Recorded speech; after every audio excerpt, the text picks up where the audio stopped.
Hello मेरे प्यारे साथियों, मैं हूं वरद कुमार और आप सभी का स्वागत है me and my two class के अंतर्गत। हम बात करने वाले राजस्थान की एक बहुत ही महत्वपूर्ण योजना, इंदिरा गांधी स्मार्टफोन योजना।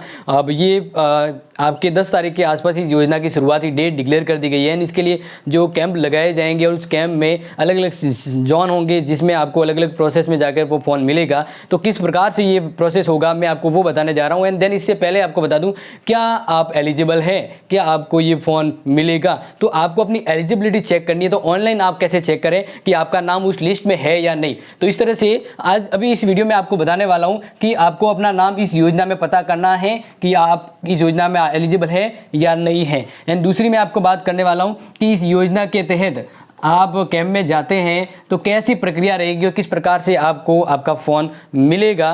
तो वो हम बात करते हैं, बढ़ते हैं डिजिटल स्किल में। और पहले बात करते हैं कि आप अपना नाम योजना में कैसे पता करें कि आप एलिजिबल हैं, पात्र है या नहीं है। Okay, just check in digital. नाम चेक करने के लिए आपको क्या करना होगा, आपको गूगल पर आकर यहाँ पर सर्च करना है जन सूचना पोर्टल। यहाँ पर जैसे लिखेंगे जन सूचना पोर्टल 2023, इस तरह से आपका एक यहाँ पर ऑप्शन आएगा, यानी आपको क्लिक करना है, यानी आपको सर्च करना होगा। ठीक है ना, वहाँ पर आपको जन सूचना पोर्टल लिखना है। जैसे ये पहला जो आ रहा है यहाँ पर आप देख सकते हैं, इस पर आप पहला ही लिंक पर क्लिक करें। तो जैसे इस पर क्लिक करते हैं, ये राजस्थान की ऑफिशियल साइट यानी सूचना का अधिकार के तहत हर तरह की सूचना आपको यहाँ पर मिलती है। देन इस प्रकार से आपके सामने जब ये पेज खुलेगा, यहाँ पर कुछ एनएससीएल जो है अपडेट होगा। इसके बाद आपको यहाँ पर कुछ नहीं करना है, जस्ट अपडेट हुआ है, देखिए व्हाट्स न्यू, क्या नया चल रहा है। इसके अलावा देखिए यहाँ पर आपको दिख रहा होगा इंदिरा गांधी स्मार्टफोन योजना की पात्रता, यानी आपको चेक करना है क्या आप इसके लिए एलिजिबल है। तो इसलिए जस्ट आपको इस पर क्लिक करना है और जैसे इस पर क्लिक करते हैं तो ये पेज आगे, आप जैसे ही मैंने कहा कि आप जब इस पर क्लिक करते हैं देन आपके पास इस प्रकार से प्रोसेस होगा और नेक्स्ट पेज ये आएगा। देन अब यहाँ पे क्या करना है, आपको जन आधार नंबर डालना है। जैसे कि मैं यहाँ पे जन आधार नंबर डाल देता हूँ, कोई भी यहाँ पर जो आपके हैं, आप पर्सनली जो भी है वो नंबर डालना है।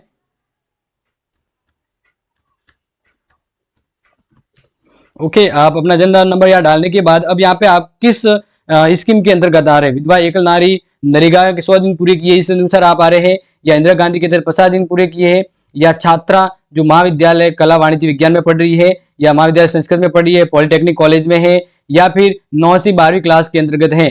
तो इनमें से जो भी आप जिस स्कीम में आ रहे हैं, जैसे मान लीजिए पहले वाले पे क्लिक कर देते हैं तो इसके अंतर्गत है। ओके, देन यहाँ पर जैसे ये है, अब यहाँ पे जैसे सबमिट करते हैं ये डिटेल डालने के बाद, तो सबमिट पे जैसे क्लिक करेंगे आपको यहाँ पर ऑप्शन आ जाएगा कि इसमें से किसका नाम, यानी यहाँ पे आएगा कि आप इनमें से किसके लिए ये चेक कर रहे हैं। आपको जो लग रहा है कि वही व्यक्ति योजना के लिए पात्र है, वही महिला पात्र है, तो उन्हीं को यहाँ पर सिलेक्ट करना है। तो मान लीजिए जैसे मैंने ये नाम सिलेक्ट कर दिया। ओके, तो जो योजना का पात्र है उसी पे क्लिक कीजिएगा और सबमिट कीजिए। तो सबमिट करते ही आपके पास इस प्रकार से आएगा, आप इंदिरा गांधी स्मार्टफोन योजना के लिए पात्र हैं एंड आपको इसके लिए आयोजित होने वाले कैंप के बारे में एसएमएस के माध्यम से सूचित किया जाएगा। नहीं, जब कैंप लगेगा आपके पास एसएमएस आएगा।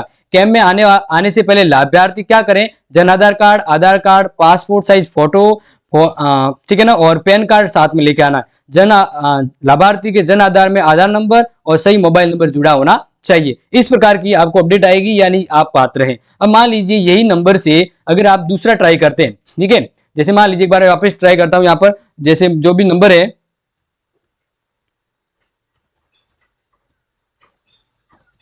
और यहाँ पर आप दूसरी योजना का, यानी मान लीजिए आप यहाँ पर कर लेते हैं महाविद्यालय के अंतर्गत, ठीक है ना। अगर आप एलिजिबल नहीं है, अगर आप फिर भी ये ट्राई करेंगे तो इस प्रकार जैसे सबमिट करते हैं ना, और जहां से सिलेक्ट करेंगे किसको आप पात्र मानना है, तो जैसे मान लीजिए जो भी आप नाम सिलेक्ट करते हैं उसको, जैसे इसके लिए है वो छात्रा पढ़ रही है, देन यहाँ पर सबमिट करते हैं। तो अगर सही होगा तो आएगा, अन्यथा यहाँ पर लिखा होगा आप इंदिरा गांधी स्मार्टफोन योजना के अंतर्गत पात्र नहीं है। तो इस प्रकार से आप अपना नाम चेक कर सकते हैं, ये आपको मैंने बता दिया। अब बात करते हैं कि अब आप अगर एलिजिबल हैं, आपको कैंप में जाना है, देन आपको अब वहां पर क्या क्या ध्यान रखना है, क्योंकि कैंप में आप किस प्रकार से ध्यान रखेंगे, देन मैं आपको यहाँ पर बता रहा हूं कि अब आपको जन आधार के जरिए, यानी आप इस योजना के फॉर्म फोन लेने जा रहे हैं तो कैंप में जाएंगे तो वहां पर ये पूरा जो कैंप किस प्रकार से बनेगा, तो वो एक देखिए यहाँ पर आपको पूरा अच्छे से बता देते हैं कि कहां पर क्या करना है।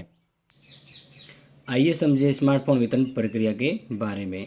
और जैसा कि आपको पता है, राजस्थान सरकार के द्वारा राजस्थान की महिलाओं को स्मार्टफोन दिया जाएगा विभिन्न कैटेगरी के अंतर्गत। योजना का नाम है इंदिरा गांधी स्मार्टफोन योजना, जिसमें प्रदेश की लगभग पात्रता महिलाओं को यह दिया जाएगा स्मार्टफोन। अब इसके लिए आपके जिला मुख्यालय के या विभिन्न स्तर पर कैंप लगेंगे जिसमें इसके बारे में आपको अब पूरी जानकारी देते किस प्रकार से आपको मोबाइल लेना है। तो सबसे पहले आपके 6 जोन होंगे। पहले जोन में आपको जाना है और पहले जोन है जिसमें लाभार्थियों को अपना अपडेट करवाना होगा कि वो वैलिड है या नहीं, और जन आधार कार्ड और है वो आज से जुड़ा है कि नहीं मोबाइल से, यानी आपका जो मोबाइल नंबर है वो आधार कार्ड जन आधार कार्ड से जुड़ा है नहीं है, ये वेरीफाई होगा। एंड इसके साथ ही आपको यहाँ पर ई वॉलेट की भी ज़रूरत पड़ेगी। तो यहाँ से आपको फर्स्ट जोन में ज़रूरी जो है जन आधार कार्ड वो ले जाना है, मोबाइल नंबर है वो ले जाना है, यानी एक मोबाइल नंबर जिसमें OTP आ सके, और वो मेंबर होना चाहिए जो जन आधार के अंदर जुड़ा हुआ हो वही हो। और इस तरह से इसके तहत वहाँ पर एक ई वॉलेट ऐप भी डाउनलोड करवाई जाएगी अगर आपके पास स्मार्टफोन पहले से कोई है। तो फर्स्ट जोन में यही है कि आपकी चेक की जाएगी आपकी वैलिडिटी, और अगर आपके पास फीचर्स फ़ोन है तो आप ई वॉलेट अकाउंट भी क्रिएट कर सकते हैं, ताकि आपको आगे वाले काउंटर में इजीली प्रोसेस हो पाएगा, यानी समझ पाएंगे कि क्या करना है। ई वॉलेट से आपकी इजी हो जाएगा फ़ोन लेना।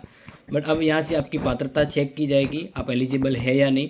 इसके बाद यहाँ से आप रजिस्ट्रेशन फॉर्म लेकर आप जाएंगे जोन 2 के अंतर्गत। ओके, आपको जोन 2 की बात करें तो जोन 2 के अंतर्गत आपको रजिस्ट्रेशन करना होगा, जिसमें आपको KYC फॉर्म, TSP फॉर्म और पैन कार्ड नहीं है तो उसके लिए आपको फॉर्म 16 दिया जाएगा, जिसमें वहाँ की बेसिक डिटेल फिलिंग होगी।